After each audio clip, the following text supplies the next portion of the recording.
तो स्वागत है आपका आज के नए मोटिवेशनल स्पीच में। तो आज का टॉपिक है कुर्बानी। आखिर कुर्बानी क्यों ज़रूरी है और कुर्बानी क्यों देना चाहिए वो सब मैं बताता हूँ। तो दोस्तों, अगर आपको ज़िंदगी में कामयाब होना है तो किसी न किसी चीज़ का कुर्बानी देना पड़ेगा, क्योंकि जब तक खोगे नहीं तब तक कुछ पा नहीं सकते हो। तो इसीलिए किसी न किसी चीज़ का कुर्बानी ज़रूर देना होगा। ये जो तस्वीर देख रहे हो आप, इसको तो आप अच्छे से जानते हो, ये विराट कोहली का है। विराट कोहली जब क्रिकेट खेल के आए तो उसकी माँ ने बताया कि तुम्हारे पिता अब नहीं रहे। 46 नॉट आउट आया था, अगले दिन उसे खेलने जाना था। तुरंत अपने कोच को फ़ोन किया कि सर मेरे पापा का देहांत हो गया है, अब मैं क्या करूं, कैसे करूं। तो उनके कोच ने बोला कि विराट, फैसला तुम्हारे हाथ में है, तुम्हें आगे अपना करियर देखना है कि अपने पापा का अंतिम संस्कार करना है। तो विराट कोहली ने अपने पापा के बॉडी को वहीं पर छोड़ के, सब कुछ छोड़ के क्रिकेट खेलने के लिए चले गए और 96 रन मार के मैच को जीत के आए। फिर वापस आके अपने पिता का अंतिम संस्कार किए। तो उसे आज क्यों नहीं सफलता मिलनी चाहिए? उसने अपना इज्जत प्रतिष्ठा का कुर्बानी दिया, तब न उसका आज इतना नाम चल रहा है। अगर वो उस वक्त अपने पिता का अंतिम संस्कार करने लग जाता तो क्या आज वो विराट कोहली इतना पॉपुलर होता हमारे देश में? क्या वो कप्तान होता इंडिया का? अभी इस तस्वीर को भी तो आप पहचानते होंगे, ये हमारे जाने माने क्रिकेटर, बहुत ही पॉपुलर क्रिकेटर सचिन तेंदुलकर का। उनके पिता के देहांत के 2 दिन बाद ही इन्होंने वर्ल्ड कप खेला केन्या के खिलाफ और 140 रन मारा।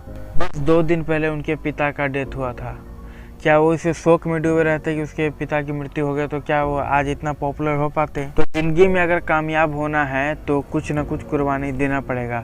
कुछ पाने के लिए कुछ खोना ही पड़ता है। अब आपको कुर्बानी क्या चीज़ का देना है तो अब मैं वो भी बताता हूँ। अगर आप एक स्टूडेंट है तो आपको सबसे पहले टेलीविज़न यानी कि टीवी देखना छोड़ना पड़ेगा। अमेजन प्राइम, हॉटस्टार, इस सब का नशा हमें एकदम हटाना पड़ेगा, क्योंकि मतलब फ़िल्म हमें तो देखना ही नहीं है बिल्कुल। हमें एक प्रोजेक्ट चुनना है, एक सिलेबस चुनना है जिसके ऊपर हमें हर वक्त बिजी रहना है, और हमें खेल कूद को कुर्बानी देना पड़ेगा। तभी जाके हम आगे चल के भविष्य में कुछ नाम करेंगे, कुछ काम करेंगे। तो हमें खेल कूद का तो कुर्बानी देना पड़ेगा, तभी हम भविष्य में कुछ बन पाएंगे। बिना कुर्बानी के आप कभी भी कुछ नहीं कर सकते। इसीलिए किसी न किसी चीज़ का हमें कुर्बानी देना ही पड़ेगा, तभी हम भविष्य में आगे बढ़ पाएंगे। अब वो क्या चीज़ का देना है वो आपके ऊपर डिपेंड करता है। आप जिस चीज़ के तैयारी में हो उसके हिसाब से आपको किसी चीज़ का कुर्बानी देना पड़ेगा। अगर स्टूडेंट हो तो खेल कूद का कुर्बानी देना पड़ेगा। अगर बिजनेसमैन हो तो नशा का, जो नशा होता है सिगरेट, दारू, शराब, ये सब का कुर्बानी देना पड़ेगा। अगर बॉलीवुड में जाना चाहते हो, बॉलीवुड में आगे बढ़ना चाहते हो तो आपको अपने घर का कुर्बानी देना पड़ेगा। अपने घर से 2 महीना, 3 महीना, 4 महीना, 1 साल अलग रहना पड़ेगा।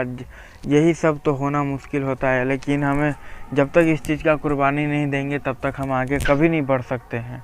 तो आई होप आप लोग समझ गए होंगे कि हमारे जीवन में कुर्बानी कितना ज़रूरी है और कुर्बानी देना क्यों ज़रूरी है।